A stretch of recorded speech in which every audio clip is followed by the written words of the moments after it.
आज हम इस पाठ में उपनिवेशवाद यानी कि अंग्रेजी काल में अपने देश के भारतीय व्यापार के विषय में बात करते हैं।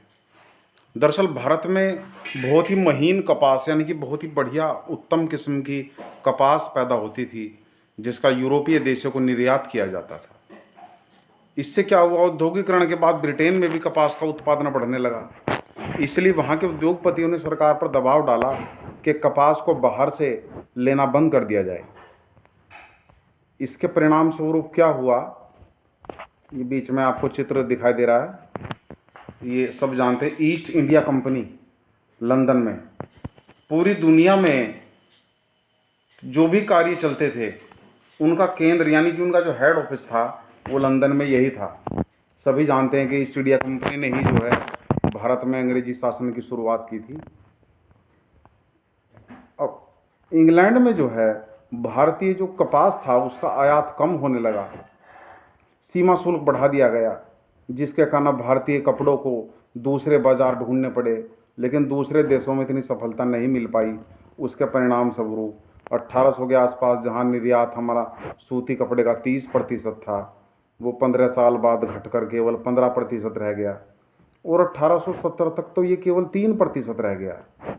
जहां दूसरी ओर हमारे सूती कपड़ों के निर्यात में लगातार गिरावट आ रही थी, वहीं दूसरी ओर हमारा जो कच्चा कपास था उसका निर्यात 5% से बढ़कर 35% तक पहुंच गया था। अब ये चित्र हम देखते हैं। ये चित्र दरअसल सूरत और उसके साथ बहने वाली नदी का दूर से दिखने वाला दृश्य है।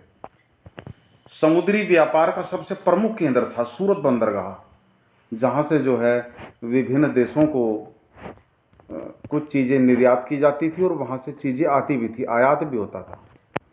अब बात चल रही है कपड़ों की रंगाई के लिए जो चीज़ इस्तेमाल होती थी उसे नील कहते थे। कई दशक तक बड़े पैमाने पर उसका निर्यात होता रहा, यानी कि निर्यात का मतलब है दूसरे देशों को वो चीज़ें भेजी जाती रही। 1820 में हमने कक्षा 9 में भी पढ़ा था कि चीन को बड़ी मात्रा में अफीम भेजी जाती थी, और ये अफीम ब्रिटेन की जो सरकार थी वो भारत में इसकी खेती करवाती थी और उसे चीन को भेज देती थी। उस अफीम से जो पैसा मिलता था वो चीन से चाय मंगाई जाती थी, और वो चाय को भारत में अंग्रेज और इंग्लैंड में उसे भेज दिया जाता था। ये चित्र हम देख सकते हैं व्यापार से संबंधित। ये 17वीं सदी के अंत में भारत, ये चित्र आपको दिखाई दे रहा है। खास तौर पर इन तीर के निशानों पर ध्यान दें, क्योंकि व्यापार ज़्यादातर समुद्री रास्तों से यानी कि बंदरगाहों से समुद्री जहाज़ों के द्वारा होता था। इसे आप देख सकते हैं तीर के निशानों से कि अलग अलग देशों में जाने के लिए किस प्रकार कौन से मार्गों का प्रयोग होता था। और जहाँ पर गोल हो रखा है यानी कि सूरत बंदरगाह, गोवा, मछलीपट्टनम, हुगली, ये सब प्रमुख हमारे बंदरगाह थे। अगला टॉपिक है हमारा महायुद्धों के बीच अर्थव्यवस्था। दरअसल पहला महायुद्ध मुख्य रूप से यूरोप में लड़ा गया था, लेकिन इसका प्रभाव पूरी दुनिया पर पड़ा। युद्धकालीन रूपांतरण। पहला विश्व युद्ध दो खेमों के बीच में लड़ा गया। एक तरफ थे ब्रिटेन, फ्रांस और रूस, और दूसरी तरफ थे जर्मनी, ऑस्ट्रिया, हंगरी और ओटोमन तुर्की। 1914 में जब ये युद्ध शुरू हुआ तो बहुत से देशों को लगता था कि ज़्यादा से ज़्यादा यह युद्ध क्रिसमस तक यानी कि 2-3 महीने में ख़त्म हो जाएगा, लेकिन ऐसा नहीं हुआ। ये युद्ध 4 साल से भी ज़्यादा समय तक चलता रहा। मानव सभ्यता के इतिहास में ऐसा भीषण युद्ध कभी नहीं हुआ था। इस युद्ध ने सबको तोड़ कर रख दिया, और इस युद्ध में अत्याधुनिक मशीन गन, टैंक, हवाई जहाज, रासायनिक हथियारों का बड़े पैमाने पर प्रयोग किया गया, जिससे बहुत बड़ी संख्या में लोग मारे गए। कहा जाता है कि इस युद्ध में 90 लाख से ज़्यादा लोग मारे गए और 2 करोड़ लोग घायल हुए। ये चित्र आप देख सकते हैं। प्रथम विश्व युद्ध के दौरान एक हथियार फैक्ट्री में काम करते हुए मजदूर। प्रश्न आता है, इंपॉर्टेंट प्रश्न है बोर्ड में, कि यूरोप में कामकाजी उम्र के लोगों की संख्या क्यों घट गई?